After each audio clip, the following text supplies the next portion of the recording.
আমি তো দেখো ছেলেটা কেমন করতেছে কোথায়। ভাই এখানে আপনি কি স্কিপ করবেন নাকি বন্ধ করবেন আমি জানি না। এখন যে কথাটা শুনবেন হয়তো বাংলাদেশের মানুষ এটা সহ্য করতে পারবে না। আমি তখন আর বললাম, আমার হাতে একটা বালিশ দিল। আমি এই কথাটা কিভাবে প্রকাশ করবো আমি জানি না, আমি কারো কাছে বলতে পারি না। একটা বালিশ নিয়ে আমার গেটে বাড়ি নিয়ে গেছে, তোমার খাবার দিব। আমি ঠিক আছে চলো। গেটে বাড়ি না যাওয়ার পরে আমার খাবার দিব। আমি খুব খুশি, আমার ছেলে আজকে খাইবো, আমিও খাবো। আমার খুশি পেট বইরে আজকে খাবার দিব। আমি গেটে বাড়ি গেছি, সে আমার গেটে বাড়ি বলে এখানে দাঁড়াও, এখানে অনেক রাত্র হয়েছে, এদিক দিয়ে অনেক মানুষ যাবে, কেউ যদি তোমার সাথে মিলামিশা করে তোমার টাকা দিয়ে যাবে। তোমার তো 7 মাসের বাচ্চা বেড়ে তুমি মানে একটা মানুষ কতটা পশু হলে কাজটা করতে পারে। তার সন্তানের মা, তার ওয়াইফ, এবং তাকে ডিভোর্স দিয়ে ঠকানো হয়েছে, তার সাথে একই রুমে থাকতেছে, অথচ তাকে বের করে দেওয়া হয়েছে যে অন্য টাকা ইনকাম করে। কি বলা হচ্ছে তোমার ভাষা নেই। উনি তো ধৈর্য সহকারে দিতেছে, আসলে আমার শুনতেই আসলে আমি নিতে পারতেছি। জানি না স্বামী কি হবে, আপনি ধৈর্য সহকারে একটু কথাগুলো বলেন। তারপরে আমি বাসায় চলে আসলাম যে আমার স্বামী তো আমার অনেক আদর করে বিয়ে করছে, আমার অনেক ভালোবাসতো। আমার যদি এই চাদর যদি এইভাবে থাকতো, যদি চাদর এইভাবে আসতো, এইটা চাদর এইভাবে কে সেই কমর থেকে বেল খুললে আমার বলতো দাঁড়া, দাঁড়াইতাম।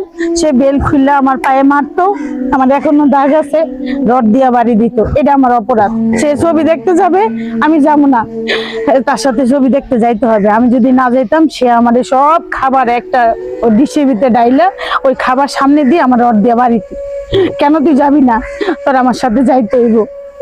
অনেক যাই হোক, অনেক অত্যাচার আমি সহ্য করছি, কিন্তু সে এই মা দেওয়ার পরে সে এত ভালোবাসতো। আমি দই খামু, মিষ্টি খামু, আমার পাও ধরে বসতো, সে আমার পাও ধরে আদর করতো, আর বলতো আমার ভুল হয়ে গেছে গা। আমার রাগ মাথায় উঠলে আমার কোনো কিছু ঠিক থাকে না, তখন সে আমার আরো যতটুকু মানে মারতো তার চেয়ে অনেক পরিমাণ ভালোবাসতো। আমি এগুলি কিছুই মনে রাখতে পারতাম না।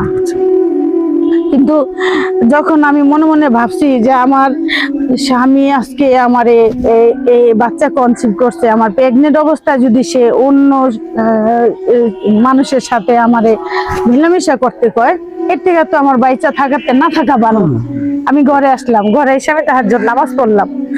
তাহাজ্জুদ নামাজ পড়ে উঠা, তাহাজ্জুদ নামাজ পড়লে মানুষের মাথা ঠান্ডা হয়, আল্লাহর রহমত দেয়। জানি না আমার কি হইলো, ওরা শুয়ে আছে, ওদেরকে খাটের স্ট্যান্ড, আগে তো স্ট্যান্ড ছিল খাটের, আমি খাটে মশারিটা নাই দিলাম, শুয়েছে। শোয়ার পরে আমি আস্তে করে উঠা আমি ম্যাচলাইটটা নিয়ে আমার মেক্সিটা এইভাবে ধরে আমি আগুন ধরাই দিলাম শরীরে।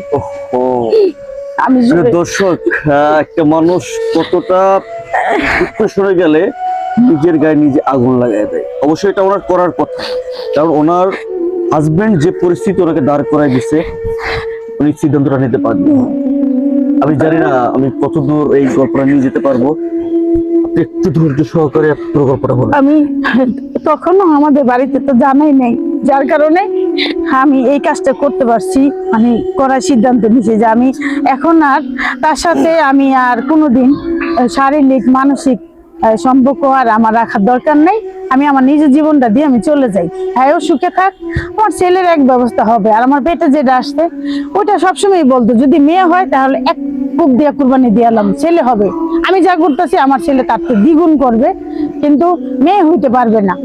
আর আমি তাহাজ্জুদ নামাজ পড়া করে আল্লাহর কাছে বলতাম, আল্লাহ আমার একটু মন্দ দাও, প্রতিবন্ধী দাও, একটা পঙ্গু একটা মেয়ে দিও, যা আমার জীবন গল্পগুলি আমি ওর সাথে করতে পারি, আমার ছেলে দিও না। তখন আমি যখন আগুনটা লাগাই দিছি, ঘরে ধুমা আগুন দিয়া ভরে গেছে। সে ফাল দিয়া উইঠা খাটের স্ট্যান্ড ভাঙ্গা, মশারি ভাঙ্গা, এইভাবে 2 হাত দিয়ে সে আমার আগুন নিভাইলো। আমার শরীরে কিছুই নাই, খালি এই জায়গায় একটু অংশ পুরো বাকি ছিল। কিন্তু আমার যে পেটের যে পশম, আমার শরীরের যে পশম, আমার একটা পশমও পড়লো না।